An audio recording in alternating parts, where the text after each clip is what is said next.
बातमी नागपुरातनं अतिशय महत्त्वाची आणि मोठी सोलार एक्सप्लोसिव्ह कंपनीमध्ये स्फोट झालाय आणि ज्यात काही जण दगावल्याची भीती आहे। सकाळी 9च्या सुमारास हा स्फोट झालेला आहे, मात्र स्फोट का झाला त्याचं कारण अद्याप तरी स्पष्ट झालेलं नाहीये। नागपुरात सोलार एक्सप्लोसिव्ह कंपनीमध्ये स्फोट झालेला आहे, यात काही जण दगावल्याची माहिती आहे, भीती व्यक्त केली जाते, मात्र स्फोट का झालाय त्याबद्दल अद्याप तरी माहिती हाती आलेली नाहीये। अधिकची माहिती या सगळ्या संदर्भात आपले प्रतिनिधी अमर काणी यांच्याकडून घेऊया। अमर, आत्ताची नेमकी काय परिस्थिती आहे, काय अपडेट आहे, स्फोट का झाला हे कळलंय का? आता तिथे मदत कार्य सुरू आहे। खरं तर सकाळी 9च्या सुमाराची संपूर्ण घटना आहे। नागपूर अमरावती रोडवर सोलार एक्सप्लोसिव्ह नावाची ही कंपनी आहे। देशातील आघाडीची एक्सप्लोसिव्ह कंपनीमध्ये या कंपनीची गणना होते आणि तिथे हा ब्लास्ट झालाय।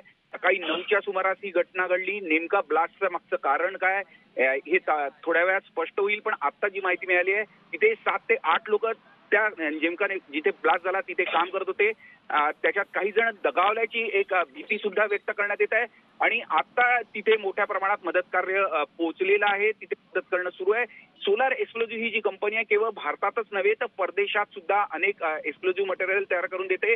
अतिशय मोठी अशी कंपनी आहे आणि आशिया खंडातल्या आघाडीच्या एक्सप्लोसिव्ह कंपनीमध्ये या कंपनीची गणना होते। तिथे मोठ्या प्रमाणात एक्सप्लोसिव्ह बनवण्यात येतात वेगवेगळ्या प्रकारचे आणि त्याचा वापर अनेक ठिकाणी म्हणजे खनन आणि वेगवेगळ्या क्षेत्रांमध्ये संरक्षण क्षेत्रामधलेही तिथले काही पार्ट्स बनवण्यात येतात। अतिशय महत्त्वाची अशी ही कंपनी आहे। तिथे हा ब्लास्ट झालाय। ब्लास्टचं नेमकं कारण अजूनपर्यंत स्पष्ट झालेलं नाही। कदाचित रासायनिक काही प्रक्रिया होत असेल तिच्यातनं झाला असावा असा प्राथमिक अंदाज तज्ज्ञांनी व्यक्त केलाय, पण अजून कारण स्पष्ट झालेलं नाहीये। नक्की अमर, पुन्हा एकदा आपल्या प्रेक्षकांसाठी आपण माहिती सांगूया। मी पुन्हा येतेच तुमच्याकडे। नागपूरमध्ये सोलार एक्सप्लोसिव्ह कंपनीत स्फोट झालेला आहे आणि जिथे काही जण दगावल्याची भीती आहे, प्रख्यात अशी ही कंपनी आहे। सकाळी 9च्या सुमारास हा स्फोट झालेला आहे आणि आता त्या ठिकाणी वेगानं यंत्रणा काम करते। अमर, पुन्हा एकदा तुमच्याकडे येते मी। महत्त्वाची अशी ही कंपनी तुम्ही म्हणताय? अगदी बरोबर आहे। ही कंपनी जी आहे केवळ भारतातच नव्हे तर परदेशात सुद्धा अनेक ठिकाणी एक्सप्लोसिव्हचे जे साहित्य असतं ते पुरवठा या कंपनीद्वारे करण्यात येतो। संरक्षण क्षेत्रातील काही महत्त्वाचे ज्या गोष्टी असतात त्याच्याशी सुद्धा या कंपनीशी निगडीत आहे।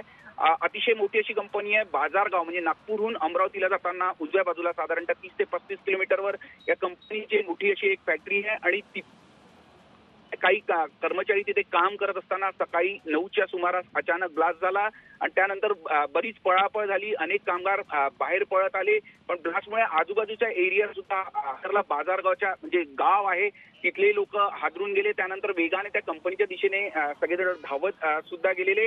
आता कंपनी समोर मोठ्या संख्येने लोक जमलेले आहे, आपण ते दृश्यांमध्येही बघू शकतो आणि मदत कार्य आता सुरू केलेले आहे। वेगाने संपूर्ण यंत्रणा त्या परिसरामध्ये पोहोचण्याचा प्रयत्न करताय, पण अतिशय महत्त्वाची अशी कंपनी आणि तिथे हा ब्लास्ट झाल्यामुळे एकच खळबळ उडालेली आहे आणि मदत कार्य आता प्राथमिक माहितीनुसार पोहोचलंय। काही जण दगावल्याची भीती प्राथमिकरित्या व्यक्त करण्यात येते। नक्कीच तुर्तास धन्यवाद अमर, तुम्ही दिलेल्या संपूर्ण माहितीसाठी। अपडेट्स तुमच्याकडनं घेत राहूच।